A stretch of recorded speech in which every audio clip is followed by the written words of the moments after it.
Thanks to the support as a channel member, Dr. Sayandeep Das. Well, the comments section for yesterday's video seemed to have some opinions in it, specifically opinions about whether or not I should have told Championship Blackburn that I didn't want to take over until the end of the season.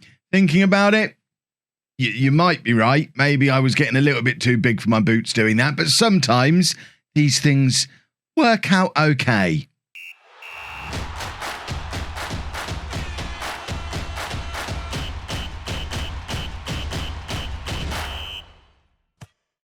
Hello and welcome to part 26 of Non-League to Legend. I'm Kevin. Coming up on today's episode, we're leaving Kettering.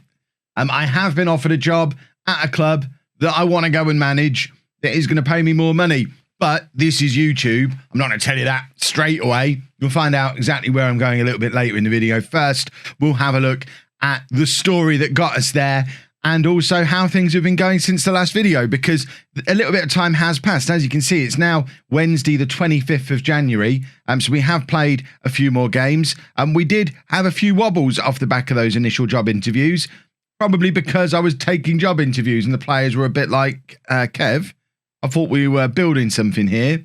I eventually won them back round again, and we do find ourselves leaving Kettering in a pretty strong position. This was a team that when we joined 2.5 years ago was just looking to avoid relegation out of the Conference North. We, of course, won the Conference North. We then won the Conference National, and here we are, 1 point off the top of League Two with 2 games in hand, in a very, very strong position to do a third consecutive automatic promotion, which, unless it was a very, very special job offer, I would probably want to see through, because, you know, I'm earning good money here at Kettering now. I've got a nice new house that we got last summer off the back of my new contract. I'm on £1,300 a week. We've got the new stadium that opens in the summer, which is always an exciting time to be at the club.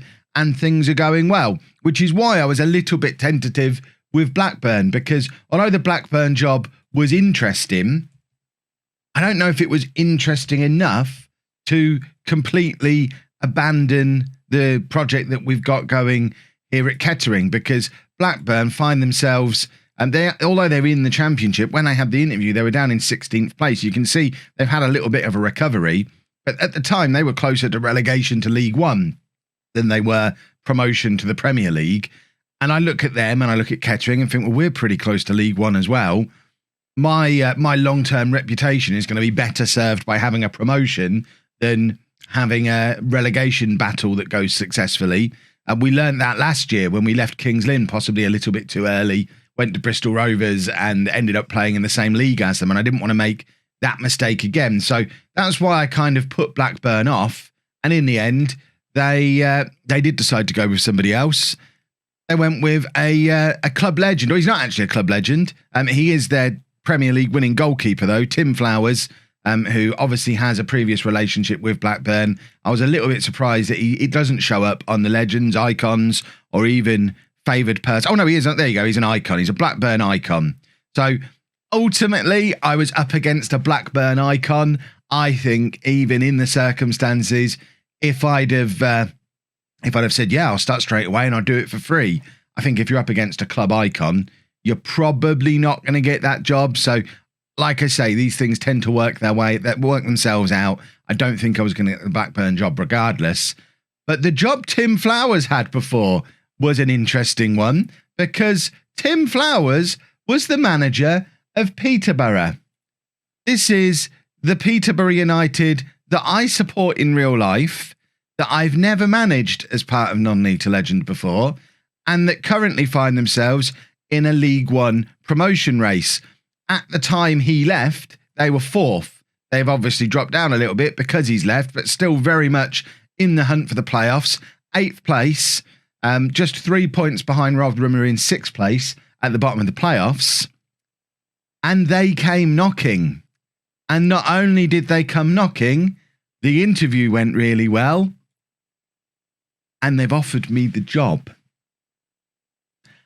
I'm going home. 6 years of Non-League to Legend. I've never managed the club that I support in it. And this is one of those jobs that you just don't turn down. And to be honest, even if it wasn't Peterborough, even if it wasn't a significant wage rise, we're going up to £2,100 a week. They're giving me £6.5 million to spend in League One. For context, here at Kettering, I've got £126,000 to spend in the division below. We're only, 18 places below Peterborough in the league structure? And it's a whole new world. It's completely different. We've got a £48,000 wage budget with Posh. It's a £28,000 wage budget here at Kettering. How could I not accept this job? I've been offered a 2-year contract to play attacking possession football, sign young players, develop players using the club's youth system, but also sign high reputation players. He doesn't want much. If you watch me on Twitch, you'll know that I've already had one big falling out with Darren McAntony this year over on Twitch. So it's not necessarily going to be the perfect romance, and because he is quite a demanding chairman, or El Presidente, as he likes to call himself. And also don't sign any players over the age of 30. The 5-year plan is very much the 5-year plan Peterborough use in real life. Sign young players to develop for profit. Obviously, there's been a production line of young players coming through Peterborough in the last 5 or 10 years. The likes of Ivan Toney, Dwight Gale, Britta Sombalonga, George Boyd, Ryan Bennett. We could go on and on and on and on. And these players who come in from lower league or non-league and get sold on for multiple £1 million and go on and have successful careers at the top of the Championship or in the Premier League, and we've got to keep that going. That's the plan. So that £6.5 million shouldn't be going on one player. That £6.5 million should be going on 7 or 8 players who are all under 23, all from lower down in the league pyramid, and all ready to be sold on for big profit a year or two down the line, and just kind of keep that production line going. If you're familiar with how Brentford do business in football, Posh are very much like a mini Brentford. We sign cheap, we sell high, and if we end up having some success on the pitch as well, yay for us. But that's not necessarily what it's all about. So it's going to be a different kind of challenge. So sign young players to develop for a profit, work within the wage budget, again, sign players to sell for profit, and minimum 2-year contracts. And then this season, they're just looking for me to finish top half in League One. So although we are just outside the playoffs, a top half finish is fine. So we could go in there, fumble around a little bit, have it not go very well and still be okay. Not being judged on any of the cup competitions. However, they would like me to grow the club's reputation, which is going to be easier said than done in the 3 or 4 months that I've got left this season. But next year is when the real business begins, because next year they're looking for automatic promotion to the Championship, another increase in reputation, and really by the end of these 5 years, as well as being a club that continually brings in young players and sells them on at a profit, they would like us to be an established Championship side, which is always been the holy grail for Peterborough, and it's something we've never achieved. In the history of the football club, there's been 4 or 5 years where we've been at Championship level, and all but one of them has been a relegation battle. Or relegation. So, I mean, this is no mean feat, but there's the money there to do it. I will be taking that job offer in a moment. But first, we need to say goodbye to Kettering, because we have had a fantastic time here. It is sad to say goodbye, and hopefully they get a decent manager to come in and replace me and end up getting the promotion that they deserve this season. I'm a little bit upset that I only ever made it to the favoured personnel list, despite being the first manager to ever bring them to the Football League. Ron Atkinson's a legend. No Football League though, Ron, was it? No Football League. Mark Cooper's an icon. He's the last manager to make the jump from Kettering to Peterborough about 10 years ago in real life. He was a disaster at Posh and also never got Kettering to the league. He's an icon. But no, poor old Kev. 2.5 promotions, which is what I'm calling it. Only favoured personnel. Pathetic. But we're leaving them better than we arrived, and that's the most important thing. Finances are in very good shape as well, which is very unlike me. We've got an £800,000 balance. The projection, not so pretty, but I'm not worried about the future here now. I'm moving on. We're well below our wage budget. We've done wonders for the club finances. We've got the new stadium that is going to be moved into in the summer, which is the Kettering Stadium. You never know; they might name that stadium after me in honor of the manager who got them where they are now. They probably won't, but they might. That would be nice. The Chapman Arena. I could get on board with that. And of course, it does mean saying goodbye to Alfie Payne and Slazzy Spasov and all of the other heroes that we've met here at Kettering. Although, to be honest, looking at the squad, there probably are a few players who might even fit that transfer mould at Posh. I'm looking at the likes of Alfie Gilchrist, particularly, who has been an absolute superstar for us, and we already know is currently operating at a League One level with the potential to get even better. He came in on a free transfer from Chelsea in the summer, and we'll definitely be having a look at him pretty much immediately and maybe bringing him with us. Kian Breckin potentially goes into that category as well. Spasov, of course, we know is out of contract at Oxford in the summer. We know he's got goals in him. Whether he's got goals at League One or Championship level remains to be seen. Every season that goes on, he scores a little bit fewer than the one before. Okay, so that one he did improve, but he's topped out a little bit in League Two. He's not quite the same all-conquering hero he was in the National League. So can he make another step up? That's going to be for the Peterborough Scouts to decide. And there's quite a few. We've basically been doing this Peterborough transfer policy at Kettering for the last several years, bringing in young players, developing them. We just haven't had the big sales yet, although we did have a couple, obviously, of reasonable size sales for us, particularly Zidane Iqbal going for 130,000 was the first step towards us doing a similar kind of off the pitch transfer policy kind of thing. But that's that. We are leaving Kettering. Let's start negotiations with El Presidente. We should probably make the lights blue. Let's make the lights blue, shall we? Much better. It's a little bit weird that we're doing the negotiations in the Kettering boardroom. As you can see, we've still got the Kettering shirts up behind us there, but there's obviously a friendly relationship between the two clubs. It is non-league to legend, of course, which means try and squeeze as much money as we can out of every job we can. We've got houses to buy. After all, chairs don't come free. What I don't want to do is jeopardise getting the job. It always strikes me as a bit odd when clubs dig in over 100 quid like this.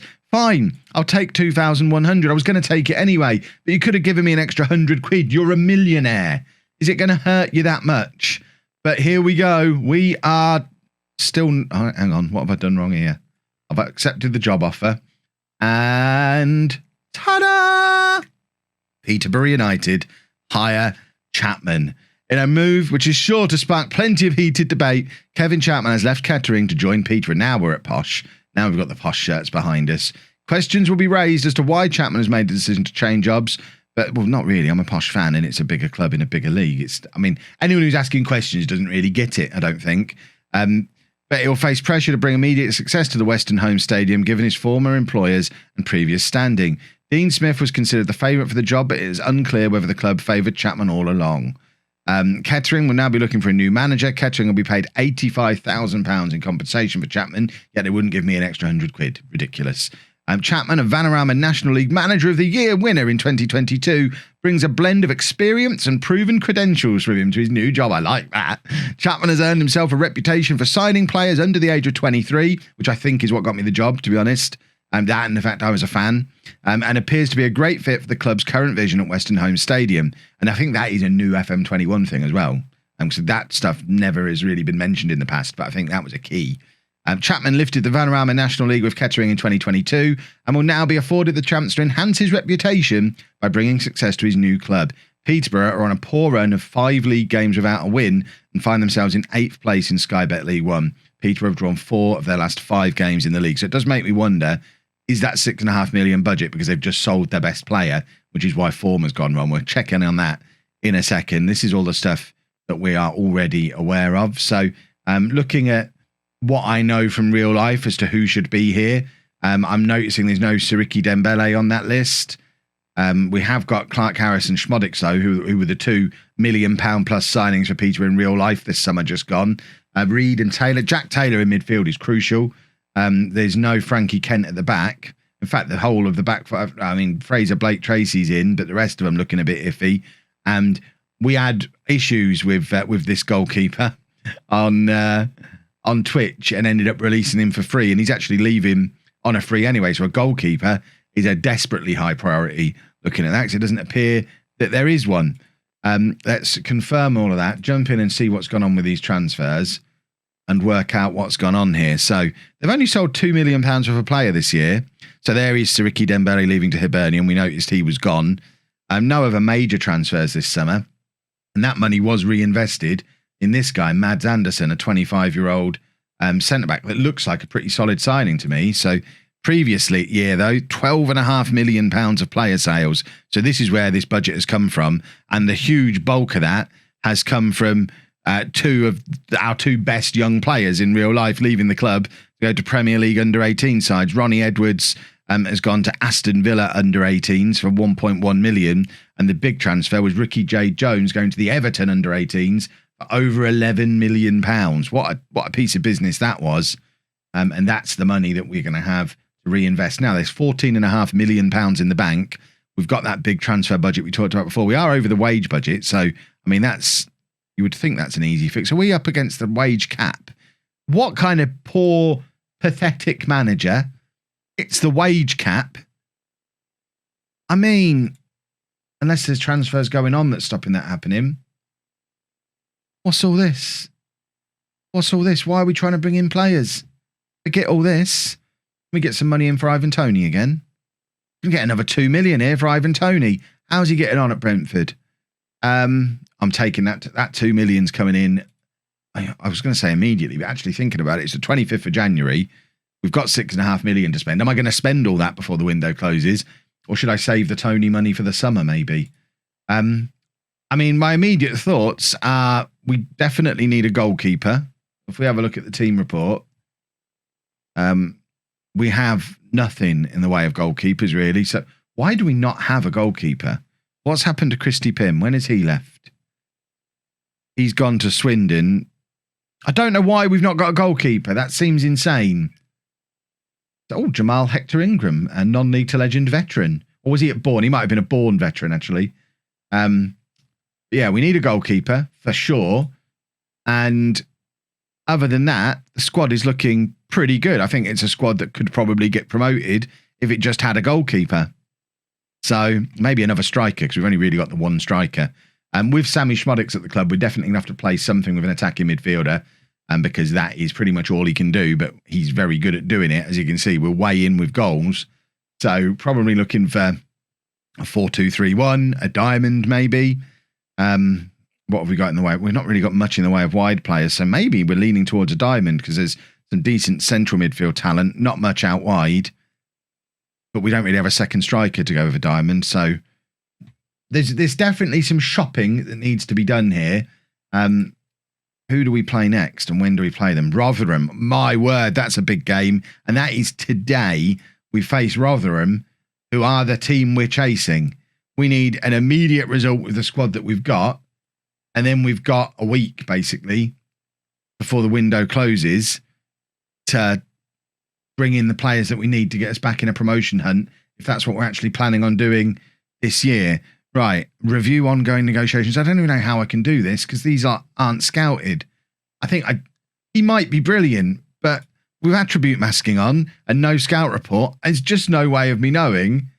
And what are we trying to pay for him? It's just a part exchange, is it? Who does just part exchanges? So they've offered money and a player. What is this money and a player nonsense? Can I just bin all of these? Right, Beavers I do want rid of. He's 33, doesn't fit the mould. Jack Blake, I have no idea who this guy is. But, I mean, looking at him, kind of want rid of him as well. So I want rid of both of these players. What I don't necessarily want is these guys to come in. Unless we scout them. This is some bizarre transfers that have been going on here that I don't really understand. Players in the last year of their contract, we need to deal with this as well, because obviously it's January, so his contract is up in the summer. He's got a 1-year extension. Well, just trigger the extension. Why has nobody done that? Who's been managing this football club? Playing time expectations, youth intake preview. So defenders and wingers. And an Australian right winger from Wagga Wagga, which I believe is local to Peterborough. Tactical direction, we'll worry. I've got to figure all this out off camera before tomorrow's video. Press conference I'll do off camera as well. And I've got a lot of work to do here. I'm excited because it's my club, but at the same time, it does add a lot more pressure because it's my club. Normally at this point of non-league to legend, the last few years, we've just gone and failed at Bristol Rovers. If I come here and fail at Peterborough, I'm going to be really sad. So I'm going to put some serious thought into this. We're going to get it right. And then tomorrow we'll be back with episode 1 of part 2. So episode 1 of Club 2 of Non-League to Legend. So you're looking for a new number 1 with Peterborough on the thumbnail, where we'll show you what transfers I'm looking at doing and play those first couple of games and see if this team is actually any good. That's the plan, with a lovely blue background as well, because we're at a blue team now. I would call this good progress. Let me know down in the comments section below what your thoughts are on the move. Would you have done the same thing? Would you have maybe pushed a little bit harder for Blackburn? Do you think you'd have got Blackburn if you did push harder with Tim Flowers in the running? All that, let me know down in the comments, and we will be back tomorrow for the next episode. If you've enjoyed that, please make sure you leave a nice big thumbs up on there for me. Subscribe to the channel for daily Football Manager videos, and thank you very much for watching.